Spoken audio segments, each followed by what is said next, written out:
Coming up on today's Locked On Bucks, we take a look at the season ahead for Gary Trent Jr.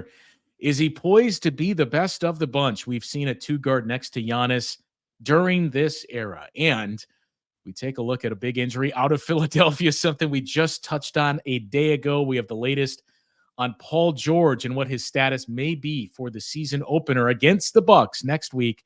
That comes your way next on Locked On Bucks.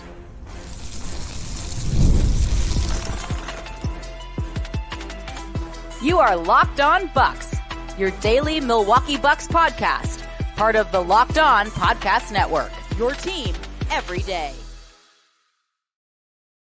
Welcome into Locked On Bucks. I'm Justin Garcia, joined as always by Camille Davis.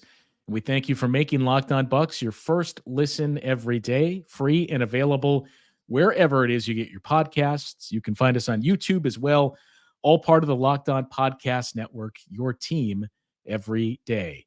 Today's episode of Locked On Bucks is brought to you by Game Time. Download the Game Time app, create an account, and use the code LOCKEDONNBA for $20 off your first purchase. Camille, the Bucks, a rarity, a preseason win against the Chicago Bulls. So I think that brings the record up to 3-56 in the last handful of years. But I know you and Frank covered the recap the other day or this morning, yesterday morning, I should say.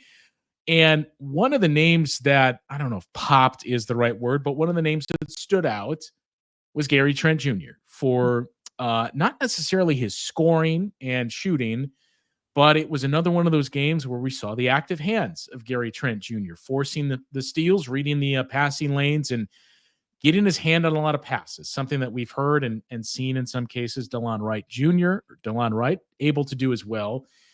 And I know we had the conversation when they signed Gary Trent about, look, he is at least an upgrade over Malik Beasley defensively. You've seen some signs of that throughout the preseason, not just the loose balls that he can get after and reading the passing lanes, but his ability to stick with guys defensively a little bit more.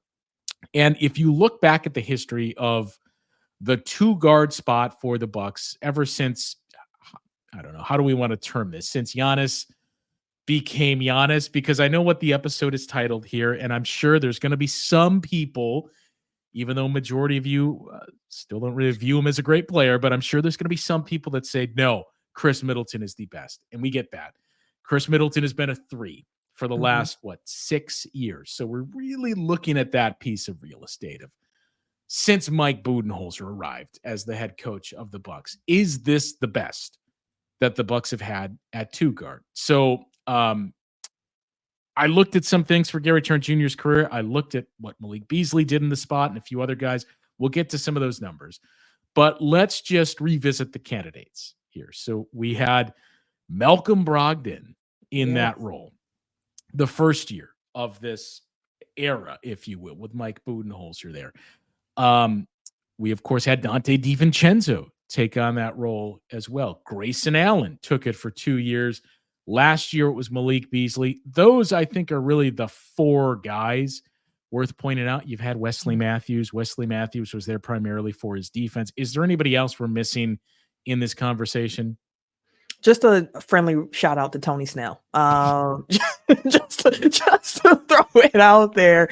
But no, I think honestly, who's still hooping, by the way. So right. Which we know he wanted to get back in the league and everything like that. So shout out to Tony Snell. But yeah, I think Brogdon, Dante, Grayson, and Bees are pretty much like the main 4 under contention of like who's been the best shooting guard since Giannis ascended to that MVP level, I guess is how we could word it.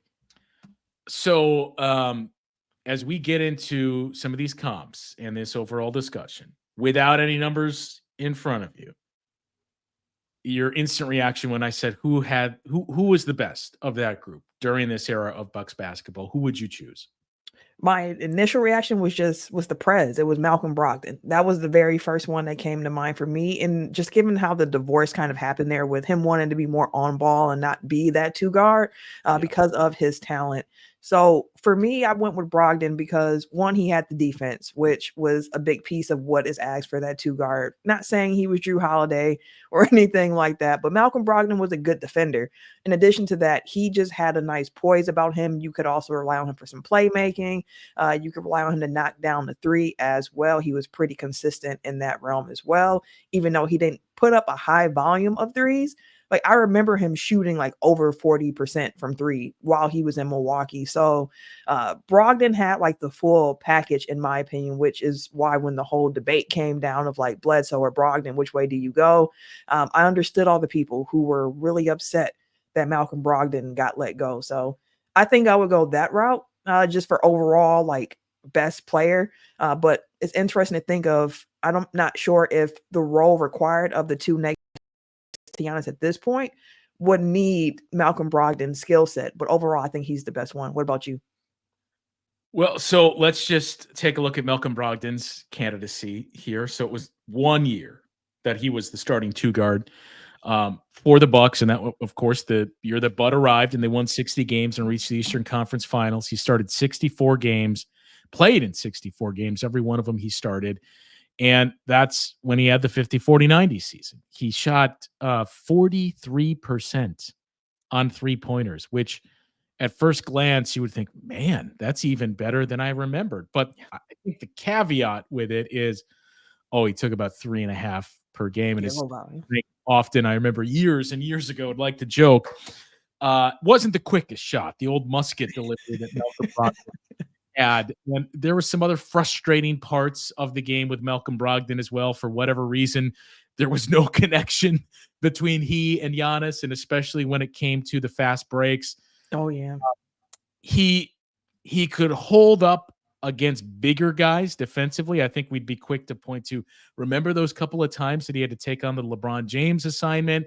He didn't have as much problem with that. It was just the lateral quickness and everything else. But all in all, he was pretty good in that role, but I think he was probably best cast as a sixth man. And I think that's really what we've seen throughout his career. Dante DiVincenzo. For Dante, it was essentially a year after Malcolm Brogdon that he became that guy, when he started 66 games for the Bucks the year that they won the championship. He was still like a work in progress. And I think that's the challenge, where I don't think, and I didn't assume that you would say Dante was the best. I can't say Dante was the best in a Bucks uniform, because there were still some things that were working out, and we really saw when he went to Golden State. And of course, last year was when that game exploded for him. If we look at how good the team was and roles that he filled and the little things, I think you can make a strong case for, well, actually, was it Wesley Matthews when he was out there for the Bucks in the 1920 season? So that was the interesting part, is you went from Malcolm Brogdon to Wesley Matthews to Dante DiVincenzo, back to Wesley Matthews then, and eventually Grayson Allen. But again, Wesley, a lot like Dante, the scoring numbers were pretty similar, and they really, really started to drop off, especially in that second tenure with the Bucks. He was just a catch and shoot guy, open looks, and his only field goal attempts basically were threes. So I think that one probably have to rule out.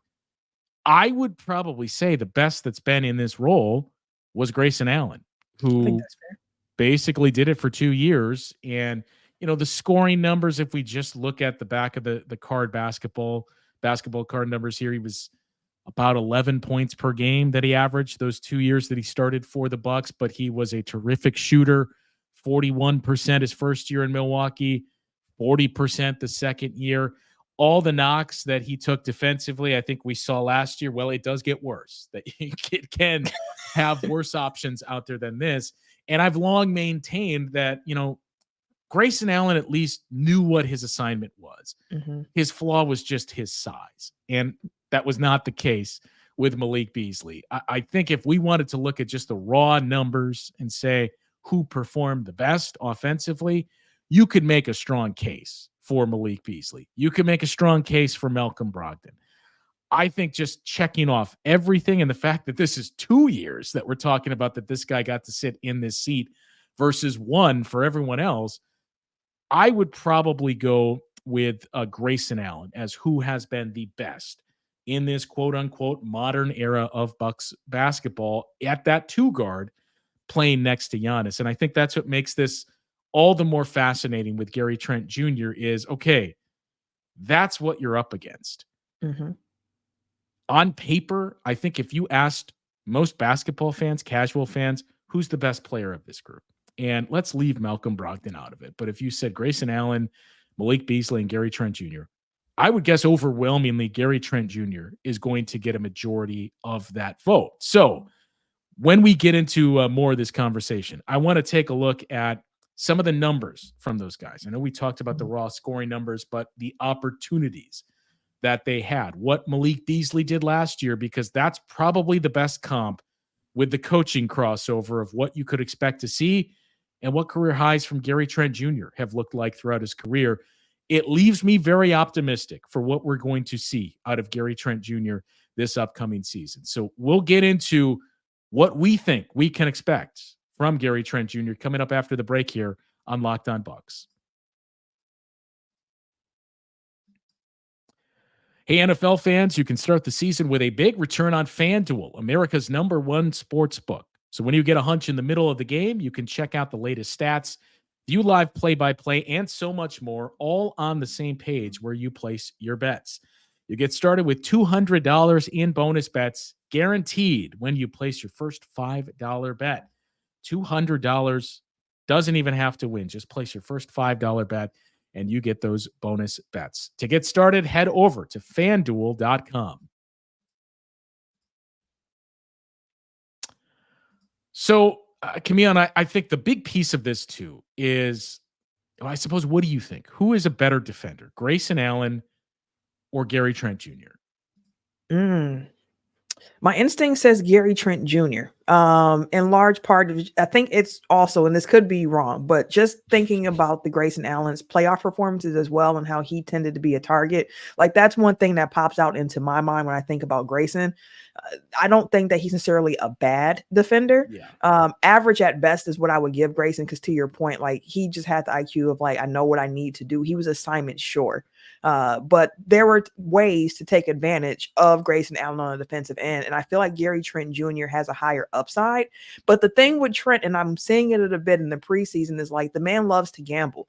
He is going to gamble, which might put him out of position at times, which could cause the rest of the team to need to get into scramble positions, so on and so forth. So like if you can live with the gambling, which I think is going to be part of it, like you don't get called the king of deflections and, things like that. Wait, no, that's the line, right? You don't get, but you're not known for being a guy who gets the steals and everything like that if you don't take some risk. And Gary Trent Jr. is a guy who seems to like to gamble, which I can see driving some people mad at times when he doesn't get them, because it's not going to get him every time. And I think the other big piece of it, again, it was, to me at least, mostly the size of Grayson Allen that was his biggest deterrent here. And everybody's going to point to that series against the Boston Celtics. And that's where it really started. Of got to get rid of Grayson Allen. You can't, look at how he was played off the court. And it wasn't a great series for him. But as you and I know, we've talked about it too, have long maintained. I get it, but it looks a lot different if Chris Middleton is playing in that series. And what you're asking of of Grayson Allen is much different, and it's not quite the volume. You didn't need Grayson Allen to be your third leading scorer, basically, if Chris Middleton is on the floor. So I think that was a big piece of it. But as you mentioned, so far so good for Gary Trent Jr. defensively, because he's been able to get his hands into the passing lanes and create some of those turnovers. There are going to be moments where he's not connecting with those, and we're going to be having a different conversation. But to round out the point on just the size being the biggest issue, they're relatively the same size, but the big difference is Gary Trent Jr. has a much, much larger wingspan. I think he's got a 6'10" wingspan, and Grayson Allen was, I think, 6'4", and it was like a 6'5" wingspan. So that's what you're dealing with there. With Grayson too, and again, this is where it gets kind of tough to make the full comps, because that was under Bud. Yeah. But the most threes he attempted was 389 in a Bucks uniform. Now, he shattered that last year with the Phoenix Suns, but it was 389 the first year, 366 the second year in terms of those attempts. And again, a 40% shooter in each of those seasons. We saw Malik Beasley blow past that last season when he took 542 threes, which is kind of crazy, Camille, to think about that. Grayson Allen was essentially filling that same role as the fifth option on this team offensively. And it was on a team without Damian Lillard. And yet the 3-point volume was nowhere near what Malik Beasley was able to get up. That's one of the things that's impressive about Beasley, in my opinion. It's like Malik Beasley last season with the Bucks, he averaged like 9 field goal attempts per game, and nearly 7 of them were threes. Like, he understood his job and he had a quick trigger. He was going to let that thing fly as soon as he had the space and opportunity to do so. And he had a quick release as well. So it's one of those things for him. Like, if he feels he can get the shot up, and he had the green light from everyone else around him, he had no hesitation in getting that shot off, which I think going from Grayson to Malik was one of those things that really stood out of like, oh, this is coming quick. Like, he's not going to think about it. He's not going to get run off the line. He's going to put the shot up. So seeing that Beasley, again, almost 6 or 7 of his 9 shots a game were from 3. I don't know if we'll see that same. I'm frankly stunned that he took 2 shots that were not threes. That weren't threes. He had a little layup, every so often, a little floater, get that off every so often. But for Gary Trent, that's going to be a more diversified offensive bag just because of the way he likes to get his bucket. So that's going to be something different. I do not foresee Gary Trent Jr. getting up as many threes as Malik Beasley did last year, although the role is going to be pretty similar. Yeah, I'm not sure. I'm honestly torn. I've gone back and forth on that. I think the one hesitation that I have is I think we're going to see a pretty significant uptick in Damian Lillard volume. So that's a big piece of it. But I don't know that we're going to see the same volume from Brook Lopez. I don't want to take the preseason as gospel, but that's one of the interesting things that stood out to me so far is we've seen multiple moments throughout each of these 3 games where there's been those opportunities where in the past it would have been a deep 3-point attempt from Brook Lopez, and he hasn't done it. And we've seen a couple instances of him putting the ball on the floor and getting into the short roll and attacking from there. So I don't know that we're going to see the same volume. Not to say Brook isn't going to shoot threes, but I think that's going to come down a little. I think Dames is going to go up, but I do wonder if those two offset each other and if there's just this massive opportunity for Gary Trent Jr. to get up those shots this upcoming season. One of the other things, and again, it's not the best comparison because of the difference in coaching staff, the difference in you're playing next to Drew Holiday in one example, you're playing next to Dame in the other, and everything else that went into this. But going back to Grayson Allen's best season, I think, with the Bucks, the moments he was on the floor, the Bucks had a 5.6 net rating. They had a 116 offensive rating and basically a 110.5 defensive rating. Last year with Malik Beasley, they were just barely in the positive for net rating. It was about a 2. The defense was markedly worse with Bees on the floor. It was a 116.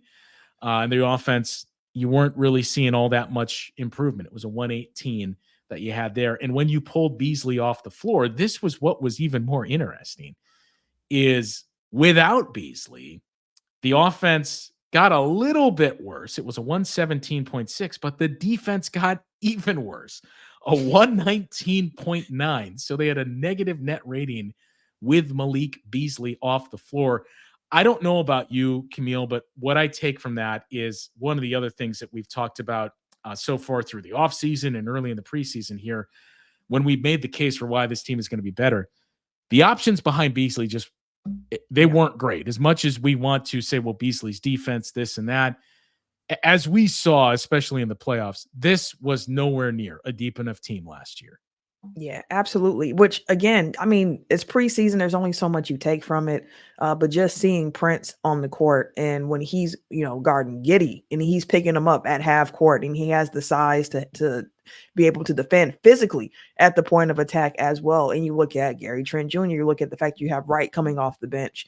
Like, just the options make a lot more sense. And as we talked about a lot last season, when you don't have a strong defender at the point of attack, no matter how good Brook Lopez is in that drop coverage, which he has been fantastic in since he's been in the Bucks jersey, you put him under attack. Like, you're setting him up for a situation where it's going to be hard for him to come out with a win. So I do think, in addition to the fact that you have Gary Trent Jr. out there, who I foresee being better defensively than Beasley, the guys you have coming off the bench should be as well, which, as they're continuing to try to funnel guys into the paint, so on and so forth, it should be a lot cleaner than what we saw last year, where it's not a quick 2-on-1 blitz on Brook Lopez. He has to make a quick decision, but something more organized and structured of like, okay, I'm fighting over the screen. I'm close to him. I'm still keeping my body on him, leading him where I want him to get to while we can try to contest the shot. So yeah, the defense, we've talked about it. I think it's going to be better this season, in addition to personnel, but just also the coaching shifts there as well. I foresee it being better. Last year, too, was the age 27 season for Malik Beasley, his 8th in the NBA. This year is the 7th for Gary Trent Jr., and it will be his age 26 season. He's a career 14-point per game scorer. Malik Beasley, when he came to Milwaukee, was about a 10-point per game scorer. We mentioned the volume of threes that Bees got up last year and just how massive it was. 542, which is nowhere near his career high either. He did that the year prior in the what he split between the Lakers and Jazz. Yeah. And the year prior to that as well, he had a massive season in terms of 3-point attempts with the Minnesota Timberwolves. But 542 was the number he got up last year. Gary Trent Jr., I don't know if best is the way to put it, but the season where he put up the most 3-point attempts in his career was a couple of years ago in Toronto, when he took 545 threes and hit 38% of those. So look, I do think there is a path to Gary Trent Jr. getting up 500 threes.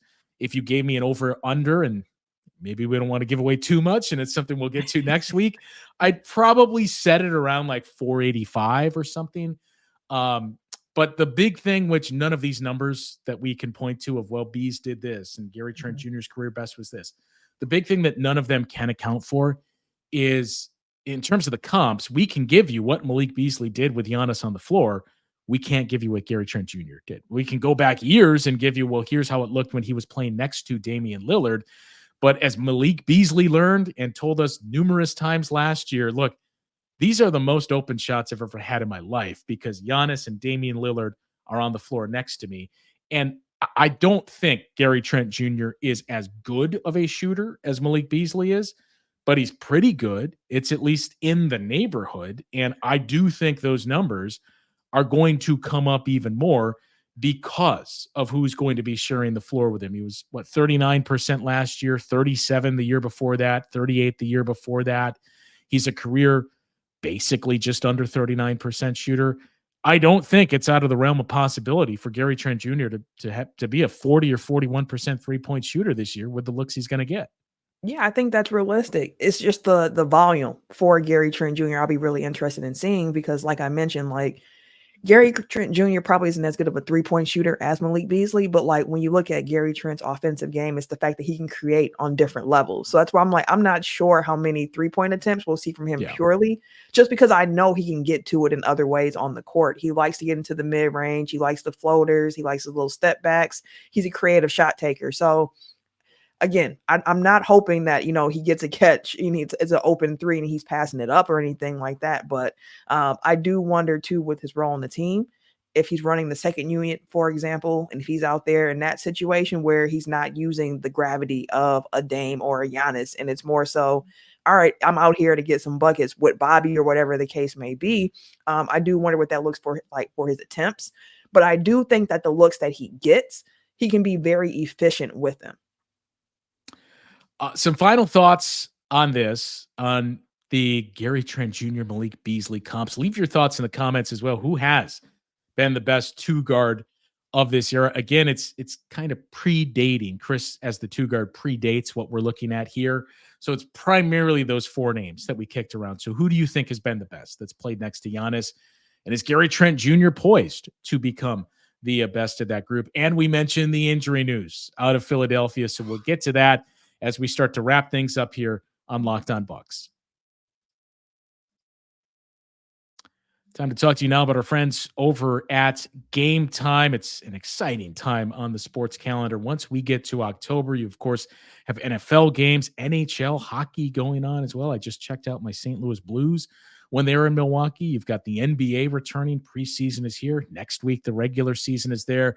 So many games, so little time. That's where Game Time comes in with the ultimate assist, the #1 ticket buying app there is on the market. It offers you so many things you can get that make the ticket purchasing experience so easy. You can get a panoramic view from your seat within the app before you buy those tickets.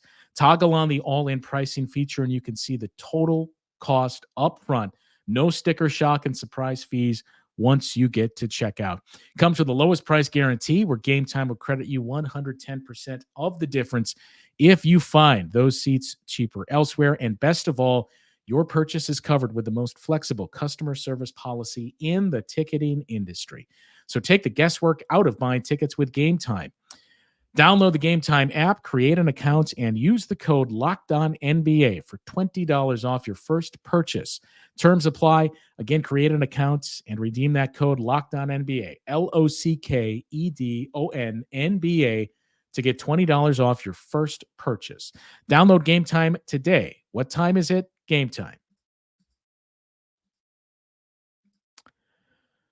So we mentioned the raw numbers, and I do think it's worth pointing out Malik Beasley played 79 games last year for the Bucks. Gary Trent Jr. played 71.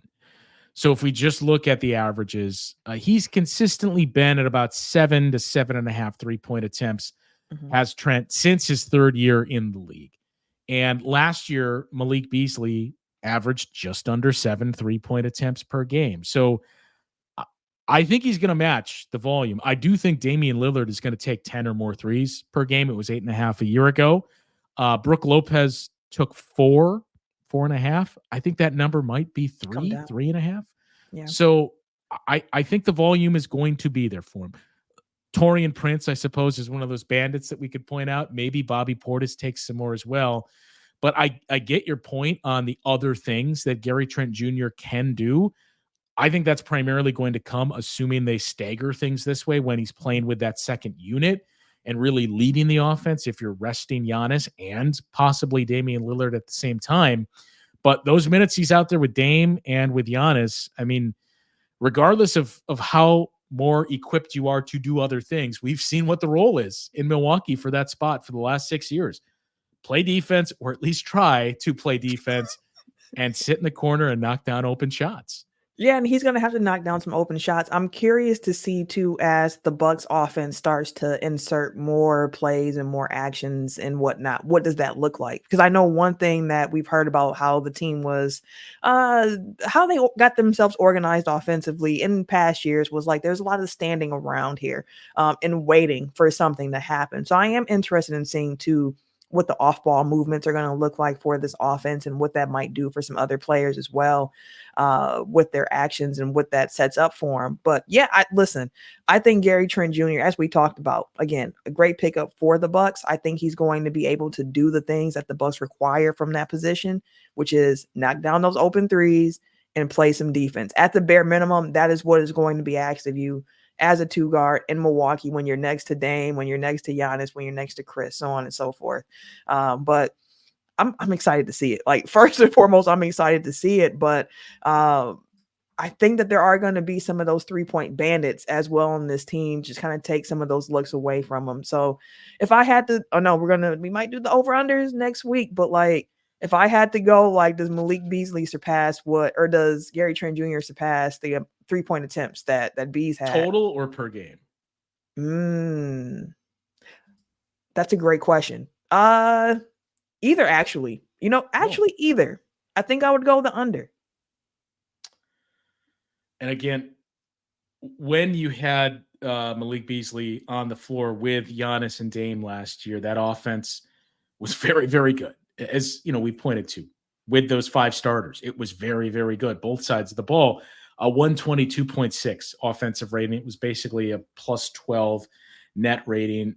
No Giannis to account for here, but we saw Damian Lillard single-handedly drag some pretty mediocre teams to very good offenses. Damian Lillard and the concepts of Terry Stotts during his time in Portland. And if we go back to the last year that Dame and Gary Trent Jr. shared the floor together, when that duo was on the floor, the Blazers had a 124.1 offensive rating, the 98th percentile. Defense was the issue, and that's one of the things to account for is pretty undersized in the backcourt, or at least undersized without that guy that you would love to pair next to Damian Lillard that is a true lockdown defender. So it's going to be one of the more interesting things to monitor and start to get some comps on, Camille, is once we get a couple of weeks into the season, just to see what those numbers look like with Gary Trent Jr. sharing the floor with Giannis and Damian Lillard, not just as a team in those metrics, but Gary Trent Jr. individually, what he looks like in those moments. So again, leave your thoughts in the comments. Who's been the best 2 guard that's rolled through Milwaukee here in the last 6 years? And is it going to be Gary Trent Jr.? Do you think his numbers are going to eclipse Malik Beasley and what he was able to do last season, strictly on the offensive end? We hope it eclipses what we saw defensively. Not to bury the lead here, but we mentioned the injury news out of Philadelphia. So, Camille, where were you last night when you found out Paul George was injured in a preseason game? I was scrolling on Twitter, and I just happened to see the video, and I was just like, I was like, please tell me this isn't real. I just saw a tweet like, not Paul George injured already. And I was like, wait, what? No way.